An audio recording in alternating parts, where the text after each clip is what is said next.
요한복음에서 말하는 생명은 바로 하나님의 생명을 의미합니다. 그리고 더 나아가서 이 생명은 영원하신 하나님께서 주시는 것이기 때문에 요한복음에서 특별히 영생이라는 표현이 종종 나와요. 영생. 보셨을 거예요. 유명한 말씀. 요한복음 3장 16절도 하나님이 세상을 이처럼 사랑하사 나오면서, 그쵸? 하나님이 세상을 이처럼 사랑하사 독생자를 주셨으니 누구는 저를 믿는 자마다 멸망치 않고 영생을 얻게 하려 하시며. 영생이라는 것은 생명은 생명인데 바로 영원한 생명을 의미하는 것이겠죠. 자, 그런데 바로 이 생명이 어디에 나타났느냐? 4절, 1장 4절에 보니까 그 안에 생명이 있었으되, 그쵸? 그 안에 생명이 있었으니 라고 말씀하고 있어요. 바로 어디에 이 생명이 있냐면 하나님의 말씀 안에 이 생명이 있습니다. 네. 그래서 우리 조금 전에 그 황영희 이사님도 계속 그 권면하셨다고 했어요. 그쵸? 하나님 말씀 이제 듣는 것도 좋은데 이제 읽어봐라. 계속해서 우리가 하나님의 말씀을 읽고 묵상하고 그 하나님의 말씀을 계속해서 생각하고 그 말씀을 선포하고 암송할수록 우리 안에 하나님의 생명으로 충만해지게 됩니다. 또 우리 신지사님께서도 말씀해 주셨는데 이상하게 성령으로 충만함의 나타남이 뭔지 모르지만 성령으로 충만하니까 어떠한 막 모습들이 이렇게 막 나타나는 거예요. 그건 뭐냐면 그 안에 하나님의 생명이 가득 차 있다라는 겁니다. 자, 단순하게 얘기하면 여러분 생명이 있는 것을 어떻게 알 수 있냐면 죽은 사람은 말이 없죠. 네, 생명은 움직여요.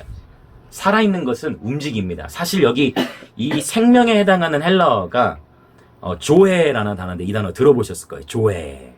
이전에 케네스 에긴 목사님이라는 분이 이 생명에 대한 말씀을 참 많이 풀어나가셨는데 그래서 생명이라는 단어를 조회로 많이 풀어나가셨어요. 자, 한번 여러분 음소거는 돼 있으시겠지만 한번 따라해 보시겠어요? 조회. 네, 다 따라하셨죠. 네, 조회. 이 조회라는 단어, 조회라는 단어에서 파생돼 나온 단어가 어떤 단어냐면 주예요. 주. 주가 뭔지 아세요? 주. 영어로 주. 동물원입니다. 동물원. 이 조회라는 단어에서 주라는 단어도 파생돼 나오게 됐어요. 그래, 그 얘기는 뭐냐면, 이제 원어적으로 이제 그렇게 파생이 되어진 건데, 즉, 이 생명이 있는 곳은 시끌벅적합니다. 생명이 있는 곳은요, 조금 정신사나울 수도 있어요. 왜? 뭔가 살아있다라는 것은 움직이고, 그쵸? 살아있다라는 것은 움직이고요. 생명이 있다는 것은 살아있는 거고 생명이 있다는 것은 움직이고 저 생명이 있는 곳에는 뭔가 이렇게 그 활발함이 있어요. 그렇죠? 그래서 우리가 이런 표현을 쓰죠. 오늘 되게 활기가 넘친다. 오늘 되게 좋아 보이네. 이건 뭐냐면 그 안에 뭔가 이렇게 생기가 돈다라는 그런 표현을 우리가 예수 믿지 않는 사람들 사이에서도 쓰게 됩니다. 이처럼 하나님의 생명이 우리 안에 거하면 우리 안에 하나님의 생명력으로 말미암아 하나님의 에너지가 넘쳐나게 됩니다. 할렐루야. 그래서 하나님의 생명 안에 거하는 자들은 그의 삶에 어떠한 역경과 아픔이 있다 할지라도 뚫고 나갈 수 있는 힘이 주어지는 것입니다. 근데 바로 이 생명이 어디에 있냐면 하나님의 말씀 안에, 그 안에 생명이 있었으니 이 생명은 사람들의 빛이라 라고 했어요. 생명과 빛이 또 이렇게 연결돼 있죠. 생명이라는데 이 생명을 또 빛으로 연결시켰어요. 생명과 빛이 연결되어져 있는데, 자, 여러분 이것은 특히 성경적이죠.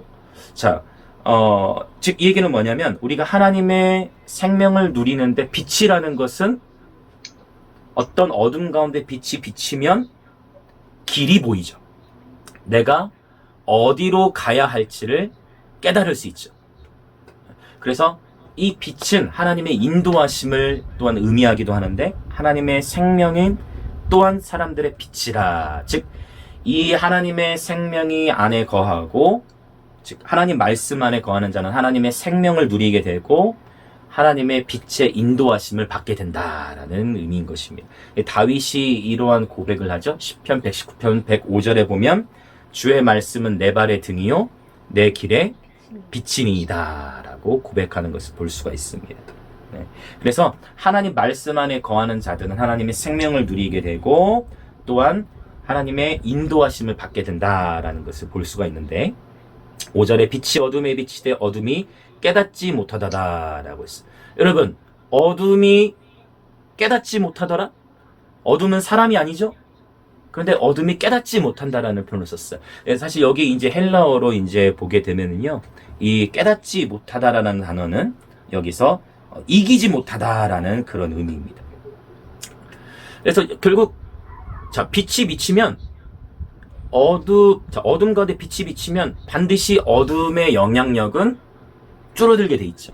그래서 헬라 원문으로 보면 여기서 어둠이 이기지 못하더라라는 그런 의미인데요. 빛이 어둠에 비치되 어둠이 깨닫지 못하더라. 그런데 이제 문제가 있어요. 어떤 문제가 생기냐면 인간 스스로가 이 빛 가운데 거하기를 원치 않을 수가 있어요. 어떤 말 이해되시나요? 그러니까 빛이 들어오면 어둠은 물러가게 돼 있는 게 당연한 영적 원리인데 빛을 원하지 않을 수가 있다는 거야. 자, 이러한 이야기가 또 어디에 나올까요? 역시 요한복음에 나옵니다. 그러면 요한복음 3장을 잠깐 한번 가볼게요. 요한복음 3장. 이게 우리의 인생의 이야기가 또 이제 다 담겨져 있는 것이죠. 요한복음 3장. 아니, 하나님의 말씀이 우리 안에 들어오면 빛이 비춰지니까 어둠이 물러가게 돼 있는데 우리 인간 스스로가 이 하나님의 생명과 빛을 원하지 않는 경우가 많다는 거예요. 요한복음 3장 우리 19절과 20절을 한번 읽어보겠습니다. 요한복음 3장 19절과 20절. 자, 같이 한번 읽어보실까요? 시작. 그 정죄는 이것이니 곧 빛이 세상에 왔을 때 사람들이 자기 행위가 악함으로 빛보다 어둠을 더 사랑한 것이니 악을 행하는 자마다 빛을 미워하여 빛으로 오지 아니하나니 이는 그 행위가 드러날까 하니요. 자, 사실 어떻게 보면은 이것은 우리 예수 믿는 자들에게 굉장히 충격적인 말씀일 수 있는데 당연히 빛을 좋아할 것 같지만 그것이 아니라 오히려 빛을 미워한다는 거예요. 왜요? 자신의 행위가 빛 가운데 들어가면 어둠 가운데에서는 행위가 드러나지 않죠. 그렇죠? 그러나 빛 가운데 들어가면 행위가 드러나기 때문에 어둠으로 나오는 것 자체를 싫어한다라는 거예요. 이게 이제 우리 인생의 이제 문제예요. 그러면 어떻게 되냐는 것이죠. 왜? 어떤 이들은 빛을 원해서 빛 가운데로 나오는데 많은 이들이 자신의 악한 행위가 드러날까봐 빛 가운데 나오는 것을 주저한다는 거예요.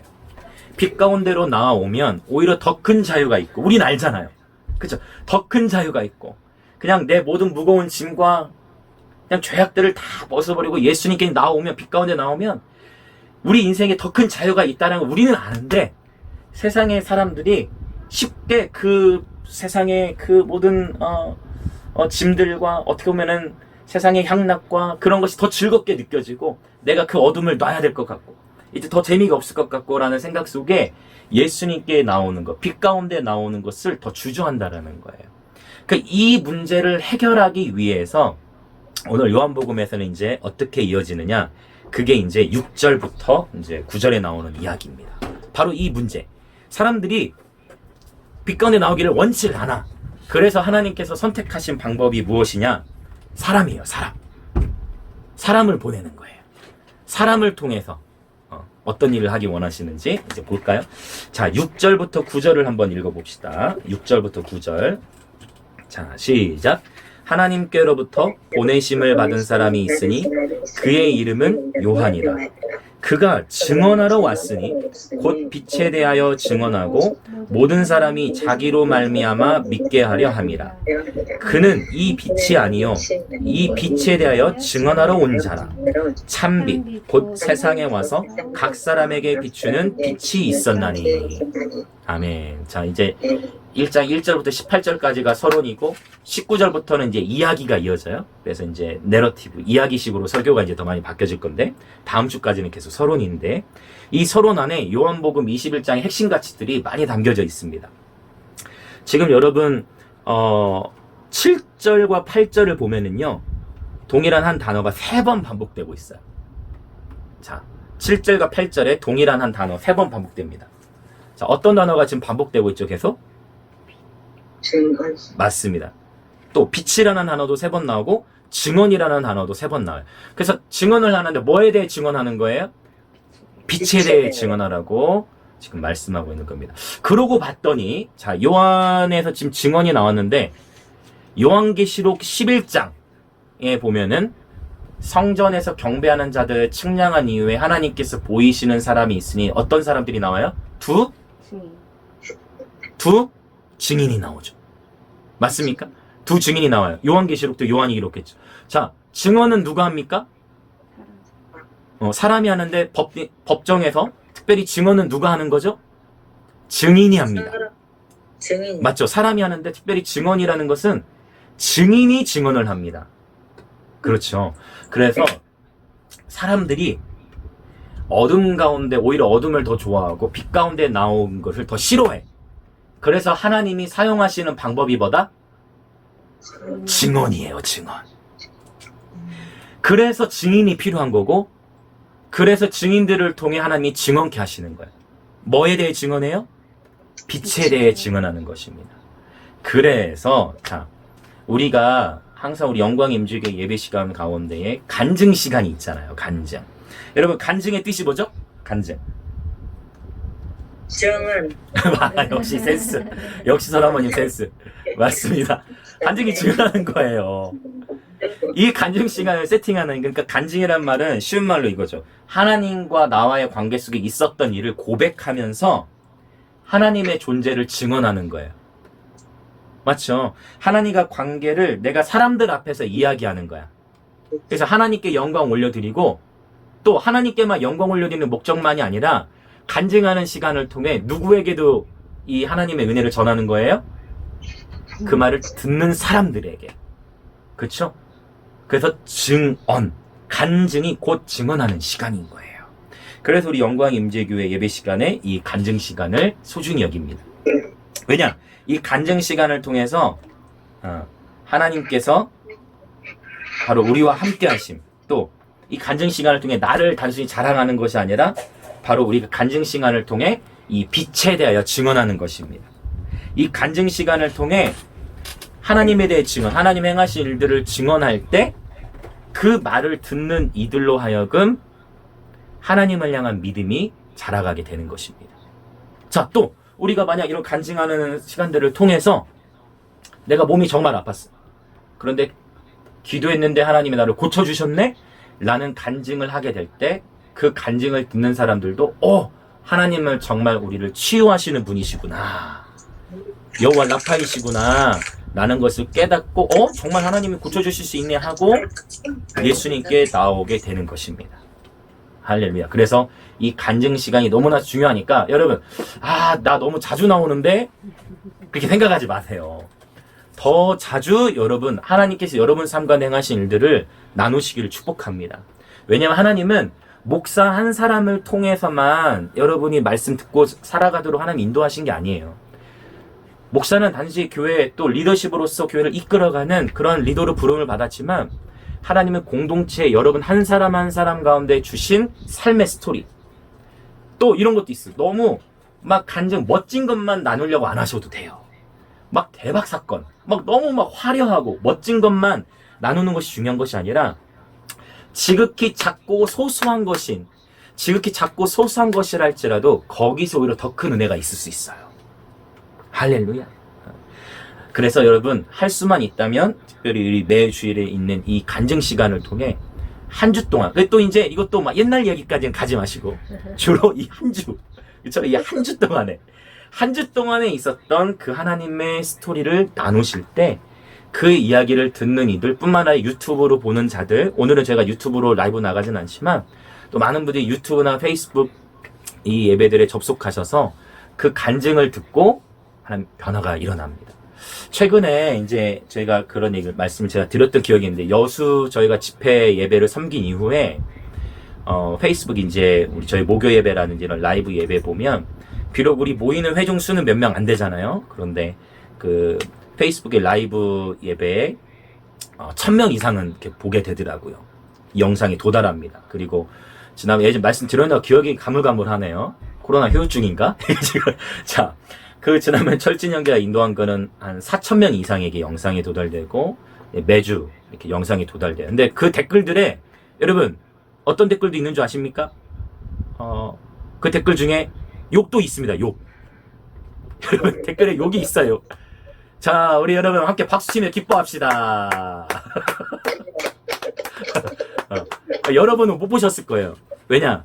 그 욕은 제가 나중에 삭제했습니다. 다 네, 욕들은 다 삭제를 합니다. 그런데 이건 아주 긍정적인 신호예요.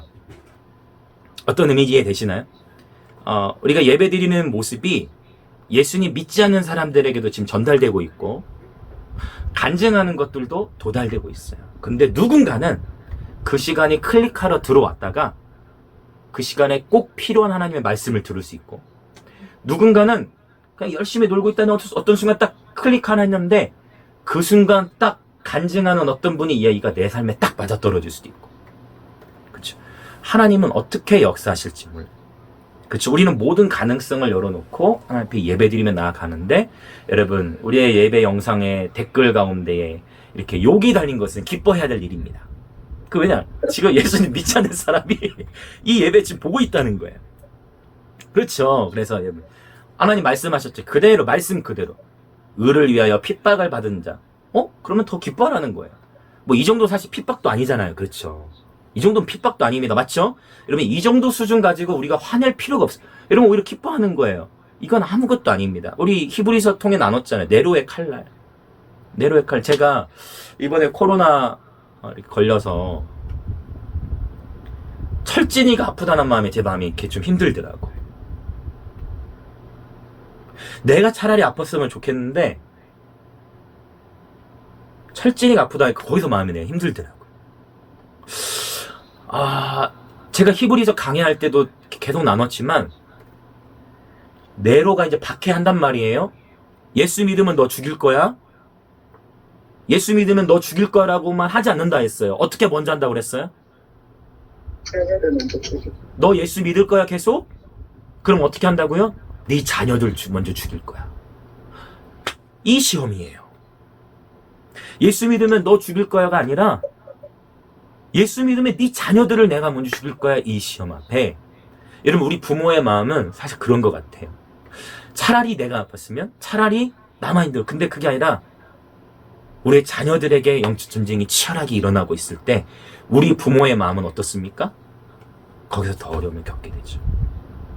그것처럼 여러분 지금은 여러분 아직 우리 대한민국 가운데에 예수 믿는다고 우리가 그렇게 처절하게 핍박받지 않잖아요.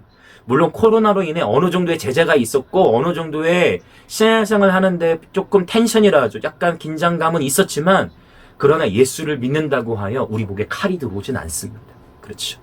그러나 여러분 늘 깨어 계시길 축복합니다. 여러분 날마다 깨어 계시길 축복합니다.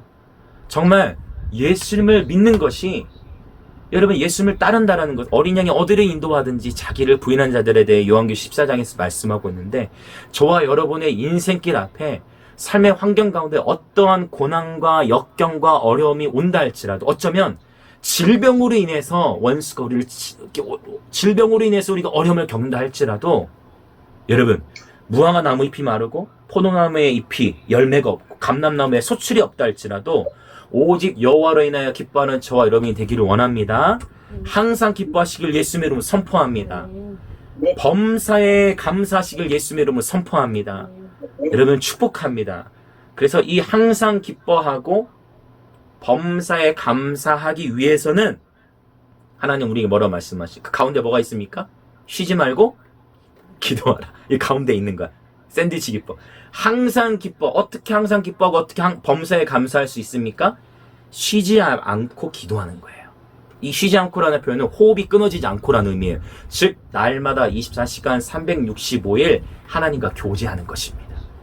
지금도 사실 저는 오늘 또 감사한 것이 여러분이 지금 예배드리시고 있는 그 처소 가운데 하나님의 임재가 함께하고 계심을 저는 믿습니다. 지금 여러분이 예배하고 계시는 그 처소, 그 하나님 말씀을 듣고 계신 그 처소 가운데에 하나님의 그분의 빛을 비추고 계세요. 하나님께서 그분의 생명으로 충만케 하고 계십니다. 이것을 믿음으로 받으십시오. 아멘, 아멘. 네. 하나님은 지금 그렇게 역사하고 계신 거예요. 자, 그래서 이 증언이라는 것은 증인이 하는 것이고, 자, 여러분, 그래서 간증 꼭 기억하십시오. 간증. 여러분, 매주, 여러분이 하나님 행하신 일들을 증거할 때, 그 증거를 통해 누군가는 믿음이 자랍니다. 그 증거를 통해 누군가는 하나님과 가까워집니다. 이걸 꼭 기억하셔야 돼요. 자, 그리고 실제로 이 간증할 때, 이 증언을 할 때, 영적으로 놀라운 돌파들이 일어나게 되는데, 이것도 한번 우리 좀 찾아보고 넘어가면 좋겠다는 마음이 있습니다. 요한계시록 한번 찾아봅시다. 요한계시록. 자, 역시 계속 요한이 쓴 글이죠. 요한계시록. 성령께서 요한을 통해 주신 계시들을 지금 우리가 보고 있습니다. 요한계시록 12장. 요한계시록 12장 10절부터 12절. 요한계시록 12장 10절부터 12절. 자, 같이 한번 읽어보겠습니다. 시작.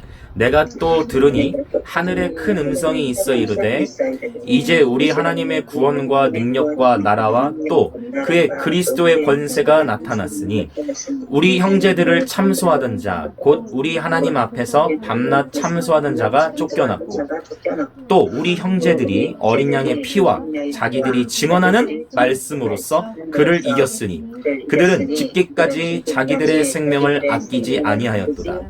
그러므로 하늘과 그 가운데 거하는 자들은 즐거워하라.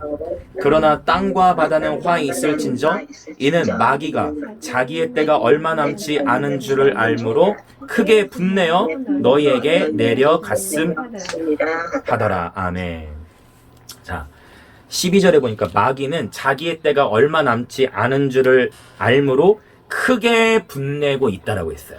자, 그러면 잠깐만 입장을 바꿔서 우리가 마귀의 입장에 대봅시다. 만약에 저와 여러분이 마귀의 입장이라고 생각해 보세요. 마귀는 지금 이제 지옥에 갈 것이 정해져 있어요. 지옥에 갈 시간이 점점 다가와요. 여러분 이런 표현 들어보셨죠? 물귀신 작전. 물귀신 작전. 여러분 이게 세상에서 배운 용어였지만 사실은 이게 성경에 나오는 성경적인 여러분 표현과 연결해요. 물귀신 작전. 혼자 죽지 않겠다 이거예요. 어떻게? 함께 같이 죽자 이거예요. 이게 마귀 작전이에요. 물귀신 작전. 그래서 마귀는 할 수만 있으면 택하신 자들도 미혹하게 하려 한다 했어요. 택하신 자들도 미혹하게 하려 한다 했어요. 그래서 마귀가 끊임없이 저와 여러분을 미혹하고 유혹하는데 10절에 보니까 마귀의 정체성이 나왔어요. 마귀의 정체성.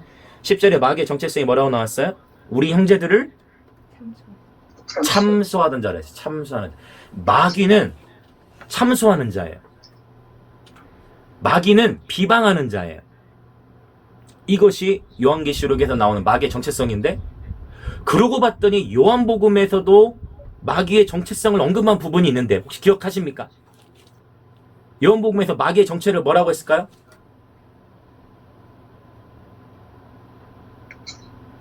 아비는 아비인데 뭐의 아비?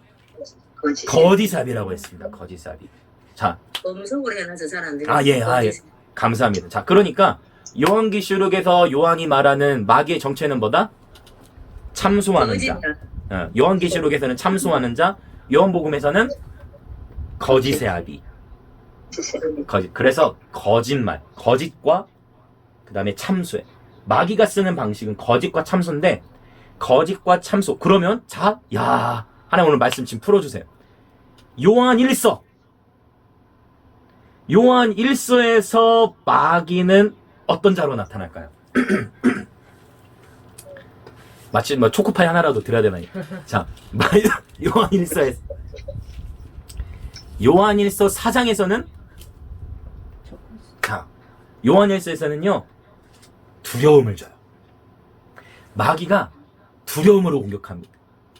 자, 그러고 다시 요한복음에서는 거짓아비, 그 다음에 요한계시록에서는 참소하는 자, 그 다음에 요한일서에서는 두려움을 주는 자로 표현이 되어져. 자, 그래서 이게 마귀가 오늘날 이 시대에 잘 이걸 꼭 기억하셔야 돼요.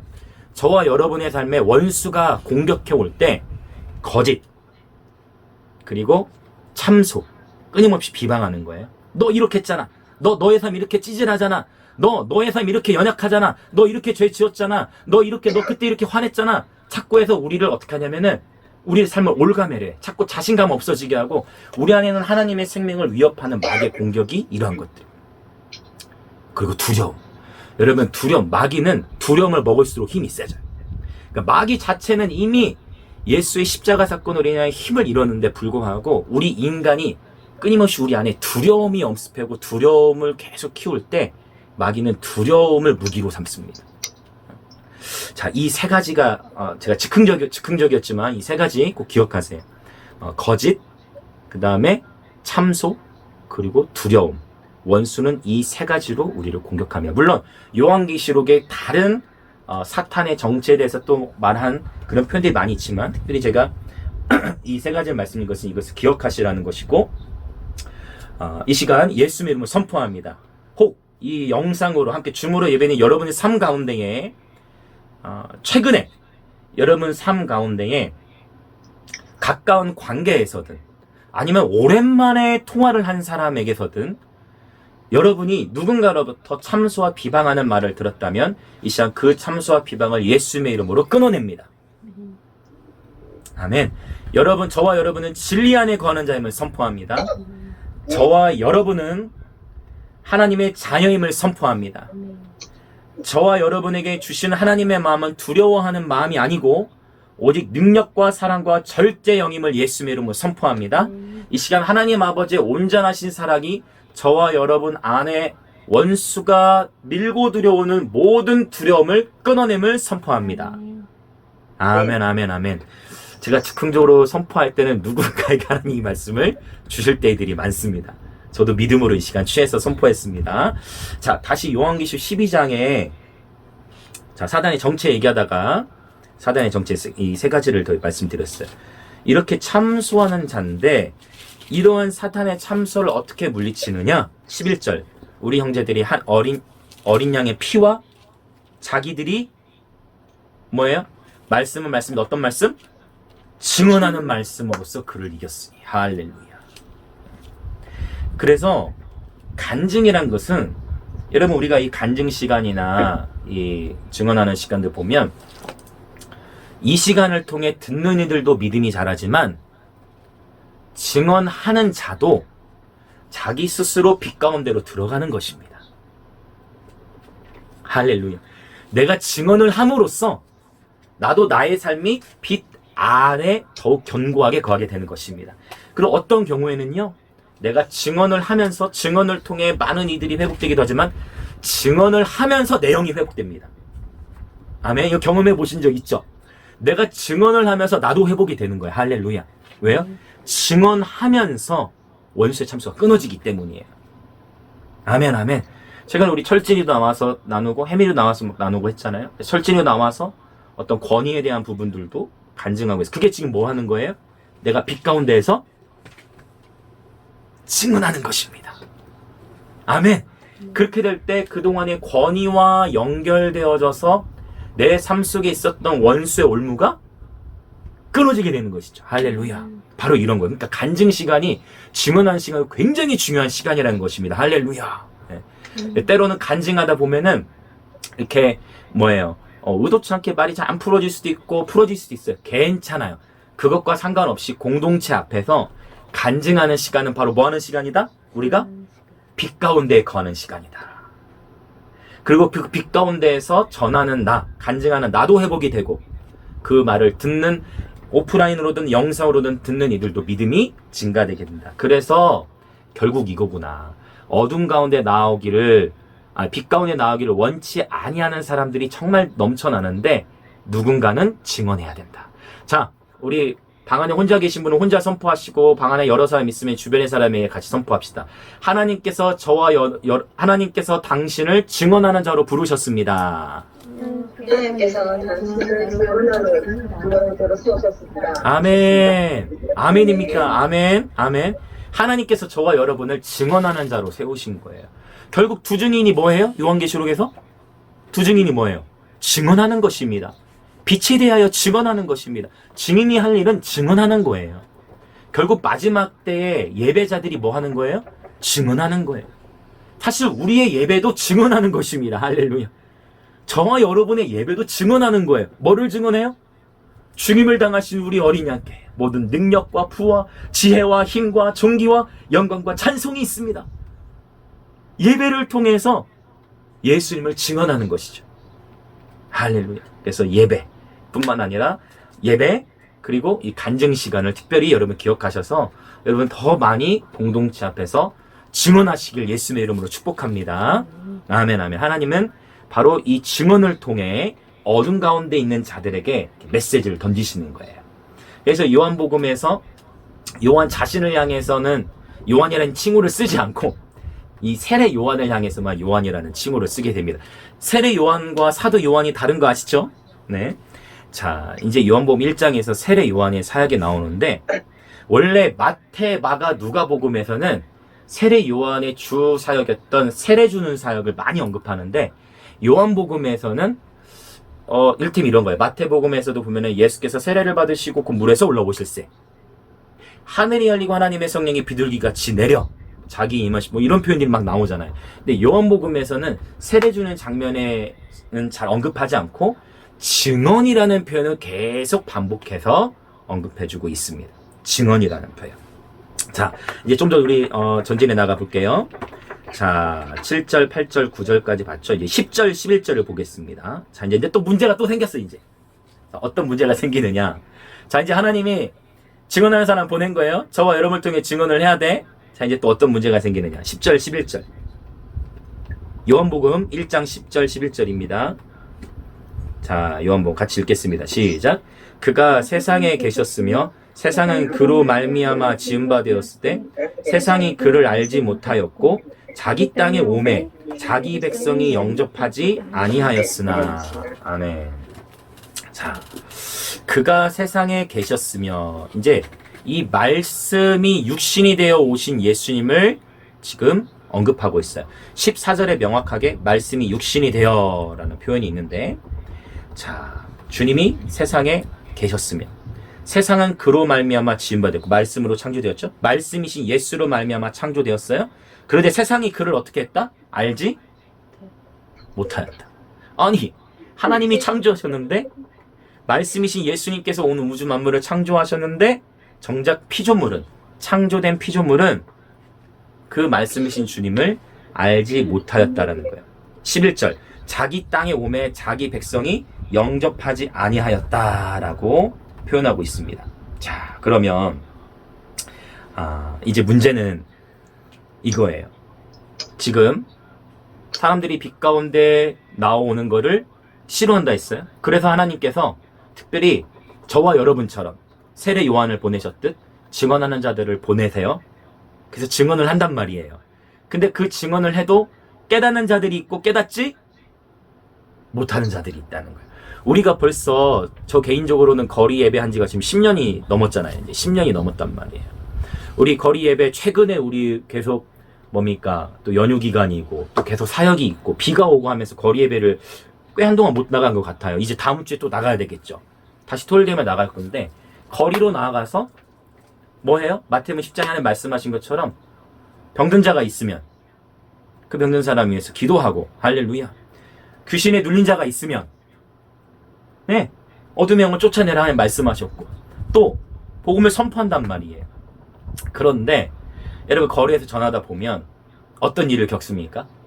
저는 이런 거 저도 많이 겪었죠. 이제 한 번은 오른쪽 다리를 깁스하고 지나가는 사람을 발견했어요. 그래서 제가 잠깐 혹시 괜찮으시면 아주 친절한 모습으로 잠깐 기도해드려도 될까요? 라고 얘기했을 때 그 사람 어떤 모습 어떻게 하고 갔느냐, 저를 위아래로 훑어보고 지나가더라고요. 그럴 때 여러분 경험해 보셨죠? 위아래로 훑어보고 지나가. 그때 여러분 거기서 밀리면 안 돼요. 거기서 움츠러드시면 안 돼요. 오히려 여러분 어떻게 하실 거예요? 네, 조심히 가세요. 네, 조심히 가세요. 거기서 시험 들면 안 돼요. 그런 데서 시험 들면 절대 거리에서 외치질 못합니다. 계속 그럴 때 조심히 살펴가십시오. 네, 이렇게 오히려 더 친절을 베푸는 거예요. 그런데 저 사람이 나를 이단으로 생각했나 보다. 여러분 그렇게 위축될수록 더 전할 수가 없어요. 근데 거리에서 우리가 알다시피 계속 외치다 보면 여러분 한 영혼이 영접하기가 쉽습니까 어렵습니까? 어려워요. 그런데 최근에 우리 연지공은 어떻습니까? 연지공 분위기. 일단 공원 나가면 어떤 분위기예요? 일단 나가면 3-4명은 예수님 영접하잖아요. 할렐루야. 이것이 기적이에요. 이것이 기적이에요. 그래서 사실 수도권에서도 그렇고 오히려 서울 쪽에서도 저에게 연락이 옵니다. 뭐라고 하느냐? 목사님 어떤 장비 사용하십니까? 목사님은 어떤 장비 사용하세요? 그리고 저희 거리 예배 관심들이 많아요. 왜? 거리에서 예배하는 팀은 점점 많아지거든요. 버스킹이라 하죠.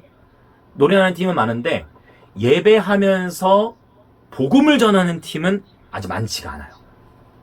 근데 이것을 함께 가니까 많은 분들이 관심을 가져주시고 실제로 젊은이들 많이 다니는 교회들도 이제 그거를 전도까지 같이 시작하는 곳들이 많아요. 하나님께 얼마나 감사한지 모르겠어요. 저희 연지공원도 분위기가 넘어왔죠? 그렇죠? 예배하면서 복음을 전할 때 예수님 영접하는 일들이에요. 그리고 여러분 저는 강하게 권면드립니다. 여러분 가운데 하나님 치유의 은사를 주신 분들이 있다면 여러분 하나님이 여러분이 주신 치유의 은사를 가지고 또 꼭 치유의 은사 내가 없다 할지라도 하나님의 약속의 말씀을 가지고 믿음으로 거리에서 만나는 영혼들 여러분 기도해 주세요. 네, 치유 기도하십시오. 할렐루야. 거리에서 만나는 영혼들 눌려있는 영혼들 있으면 그들을 축복해 주십시오. 그리고 복음을 선포하십시오. 그리고 예수님께로 인도합시다. 때를 얻든지 못 얻든지 전하는 것이 저와 여러분의 사명이에요. 왜? 우리는 증인이니까. 아멘? 우린 증인이니까. 증인은 전하는 사명이 있는 것이에요. 할렐루야. 판결은 누가 해요? 판결은 판사이신 하나님이 하시는 겁니다. 할렐루야. 그쵸? 판결은 판사이신 하나님이 내리시는, 저와 여러분은 때를 얻든지 못 얻든지 전하는 것입니다. 그런데 우리가 이렇게 계속 복음을 전하고 빛에 대해 증언할 때 가장 많이 쓰는 말씀이 오늘 본문에 나옵니다. 12절에 있죠? 정말 많이 쓰이는 단어. 이게 바로 요한복음에 있어요. 요한복음 1장 12절과 13절 같이 읽겠습니다. 시작.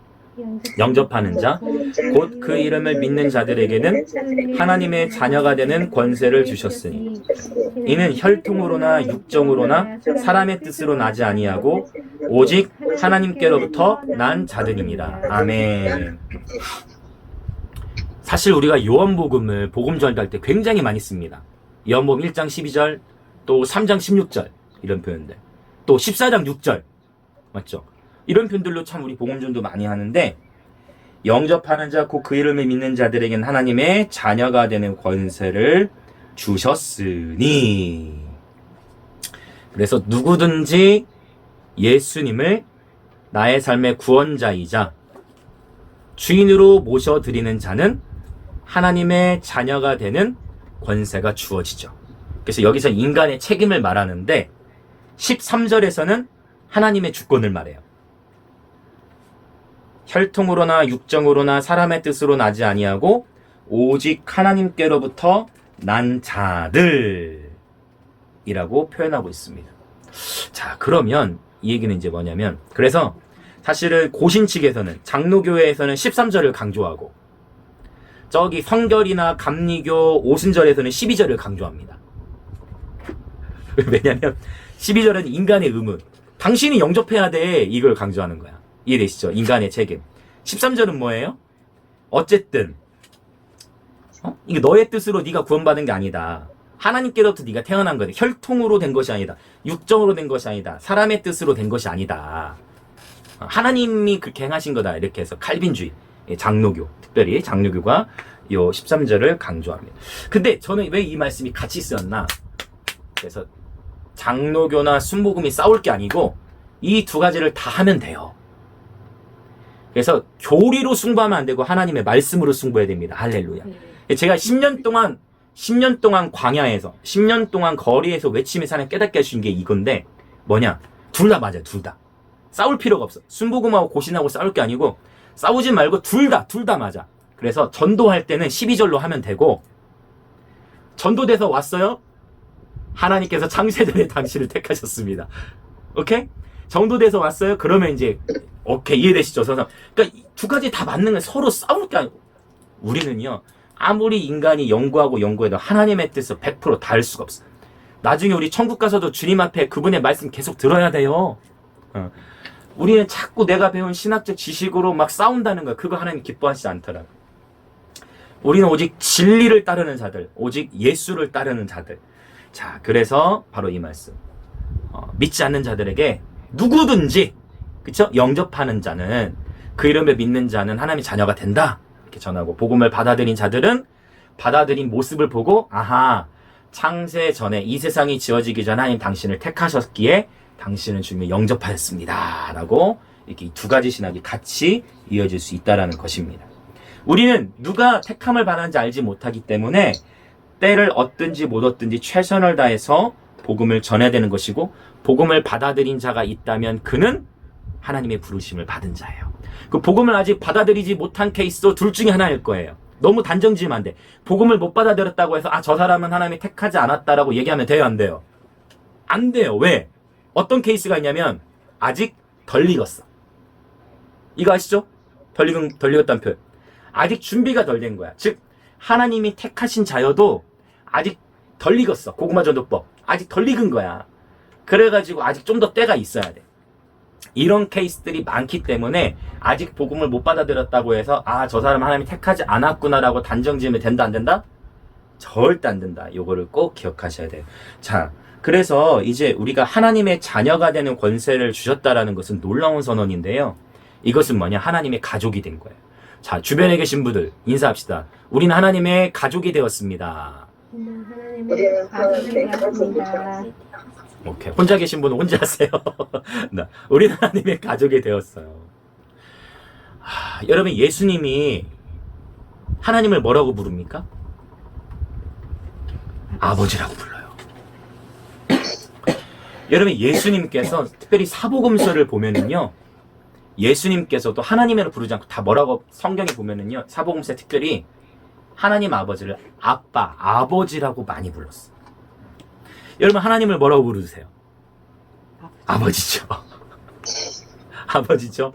맞아. 하나님 우리 아버지가 되시는 거예요. 여러분, 온 우주 만물의 창조주이시고, 온 우주 만물의 창조주이시고, 전지전능하신 그분이 저와 여러분의 아빠이십니다. 때로는 저와 여러분이 인생을 살아가면서 아빠의 사랑을 많이 못 받았을 수 있어요. 육신의 아빠의 사랑.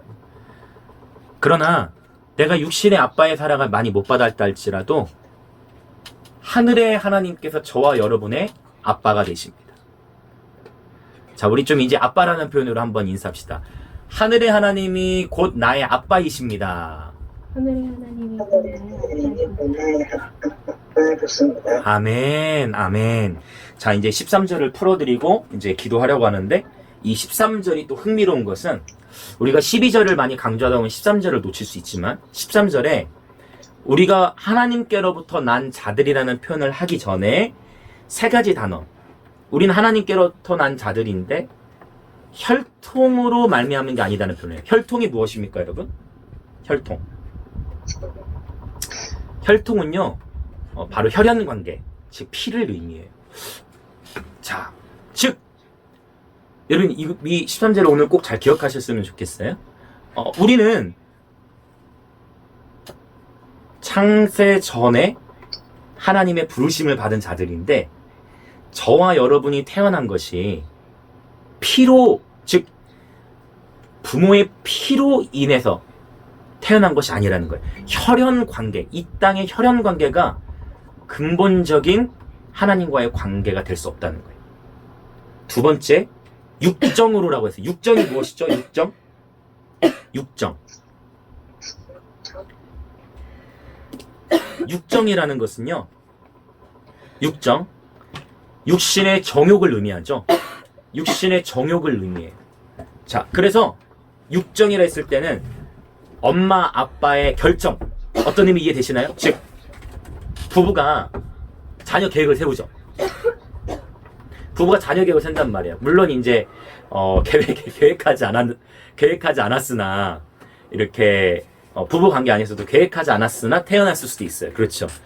그러나 어쨌든 아빠와 엄마에 의해서 아이가 태어나는데 엄마와 아빠에 의해서 네가 태어난 게 아니라는 거예요. 이해되십니까? 하나님으로부터 부르심을 받았다는 겁니다. 엄마 아빠가 네가 태어난 것은 엄마 아빠가 계획했기 때문이야. 그게 아니라는 거예요. 하나님이 우리에게 잉태케 하셔서 우리를 통해 자녀가 되게 하셨다는 거예요. 마치 마리아도 성령으로 잉태돼서 나왔지 마리아는 아무것도 아니었잖아요. 그쵸? 통로였던 것처럼 부부가 서로 사랑하죠. 사랑하기 때문에 우리 아이들이 우리 부모로부터 태어납니다. 그러나 근본적으로 육정에 의해서 태어난 것이 아니라 이 얘기는 부부가 계획을 했든 계획하지 않았든 어쩌면 이렇게도 표현하겠습니다. 저와 여러분의 부모님이 저와 여러분을 계획했든 아니면 우리가 계획함을 받지 못했든 그것과 상관없다는 거예요. 하나님께서 저와 여러분을 이 땅에 보내셨고 저와 여러분은 하나님으로부터 태어난 자들입니다. 할렐루야. 저와 여러분은 하나님께로부터 태어난 자들이에요. 그리고 하나가 더 있어요. 그게 뭐냐면 뒤에 사람의 뜻으로 나지 아니하고라고 하는데 사실 여기 이제 헬라어로 보게 되면 이 사람의 뜻 여기 사람이라는 단어는요 헬라어로 아네르라는 단어를 써요. 아네르. 이 아네르라는 단어를 눈여겨볼 필요가 있는데 왜냐? 이 아네르라는 단어는 성경에 200번 이상 기록이 됐는데 남자라는 단어로 한 156번 그리고 남편이라는 단어로 50번 정도 쓰여졌고 분명히 한국말로는 사람이라고 기록이 됐지만 이 표현은 성경에서 단 한 번도 여자를 지칭할 때 쓰이지 않았습니다. 성경에서 이 아내라는 단어는 무조건 항상 남자이거나 또는 남편을 의미했습니다. 오케이? 그래서 그러면은 이제 이 표현을 이는 혈통으로나 육정으로나 그 다음에 사람의 뜻이 아니라 어떻게 읽어야 될까요? 원어적으로 보면 원어적으로 남자의 뜻 또는 남편의 뜻 이런 의미인 거예요. 남자의 뜻, 남편의 뜻 이런 의미인 겁니다. 오늘 어떻게 보면은 지금 사실은 우리 아버지들보다 지금 어머니들이 주로 이 자리에 계시는데 남자의 뜻, 남편의 뜻으로 되죠. 우리가 사실 여러분 우리 어른들은 다 이해하실 겁니다. 남자의 씨라는 개념을 이해하실 거예요. 그렇죠. 씨라는 개념을 이해하실 거예요. 그런데 우리 가운데에 우리가 진짜 심지어 우리 육신의 부모가 나를 원하지 않았다 할지라도 지금 저와 여러분이 이 세상에서 존재해 호흡하고 있다면 또 비록 내가 육신의 아비의 사랑을 받지 못했고 육신의 아비가 나를 인정하지 않았다 할지라도 남자의 뜻, 아빠의 뜻, 육신의 어떤 부모의 뜻으로 말미암아 우리가 태어난 게 아니고 우리는 하나님께로부터 난 자들, 즉 우리는 하나님의 부르심을 따라 이 세상에 태어난 것입니다. 아멘. 아멘. 자, 이 시간 우리 여러분 계신 자리에서 한번 선포합시다. 나는 하나님께로부터 난 자다. 나는 하나님께로부터 난 자다. 아멘. 네. 나의 육신의 부모를 모르는 분이 계실 수도 있고 혹 가정의 환경상 가정의 아픔이 있을 수도 있습니다. 그러나 그것과 상관없이 하나님은 저와 여러분을 창세전에 택정하셨고 이 세상에 보내셔서 하나님의 사람으로 살아가도록 우리를 인도하고 계십니다. 할렐루야, 할렐루야. 자, 오늘 여기까지인데요. 같이 이 시간 함께 기도하기 원합니다. 이 시간 기도할 때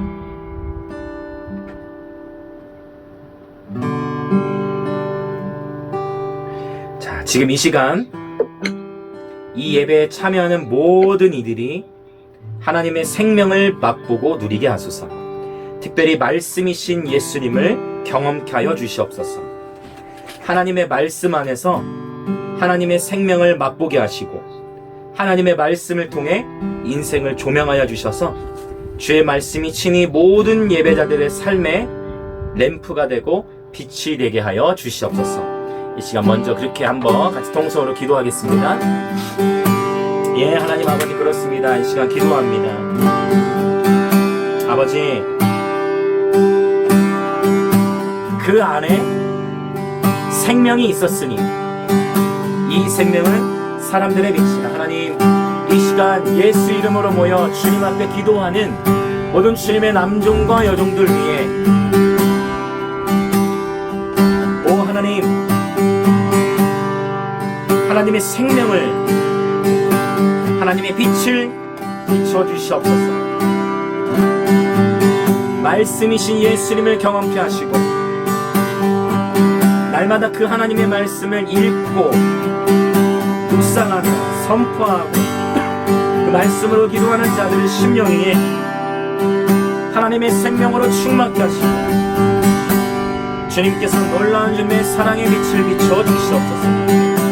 친히 그 발걸음을 인도하시고 삶을 인도하여 주옵소서. 아멘, 아멘. 주님의 말씀으로 인도하여 주시옵소서. 주님의 생명으로 충만케 하여 주시옵소서. 오늘 시간 예배드리는 모든 그리스도 몸의 지체들 가운데에 그리스도의 생명으로 충만케 하여 주시옵소서. 할렐루야, 할렐루야. 아멘, 아멘. 그래야 이 생명이 넘쳐 흐르게 하소서. 우리 안에 임하신 이 하나님의 생명이 넘쳐 흘러 우리의 가정과 우리의 가게와 우리의 학원과 우리의 일터 가운데에 그 그리스도의 생명이 흘러 넘치게 하여 주시고 그 생명이 운반될지어다. 이 생명의 강가에 세상의 사람들이 만진 바 되어질지어다. 아멘, 아멘, 아멘.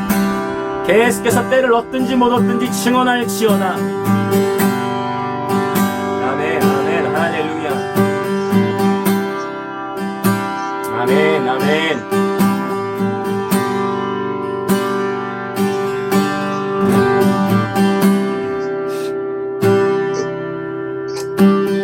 우리 한 번 더 기도하며 나아갑니다. 어쩌면 우리 모두는 나름대로 가정의 아픔들을 지니고 있습니다. 어쩌면 여러분 가운데 부모가 나를 원하지 않았던 경우들도 있을 것입니다. 부모가 나를 원하지 않았으나 태어난 경우도 있을 것입니다. 그러나 하나님의 부르심은 그러한 육정이나 남편의 뜻과는 상관이 없습니다. 우리는 혈통으로나 육정으로 남자나 남편의 뜻으로 태어난 것이 아니고 하나님의 뜻으로 말미암아 하나님께로부터 난 자들인 것입니다. 저와 여러분의 또한 가정의 환경이 어떠든지와 상관없이, 아니 어쩌면 하나님께서는 저와 여러분을 놀랍게 사용하시기 위하여 지금의 이 어려운 환경들을 허용하신 것일 수 있습니다. 여러분 주 안에서 힘을 내십시오. 하늘의 아버지께서 여러분과 함께 하십니다. 그래서 이 시간 우리 함께 고백하면서 기도하기 원하는 것은 하나님 아버지, 나는 하나님 아버지께로부터 난 자입니다. 나의 부모가 나를 원했든 원하지 않든 그것과 상관없이 나는 하나님 아버지께로부터 말미암아 태어난 자입니다. 하나님이야말로 나의 진정 친아빠이십니다. 이 시간 그렇게 하늘의 아빠께 사랑을 고백하시면서 주님 앞에 친밀한 기도를 하는 시간 갖겠습니다. 같이 기도합니다.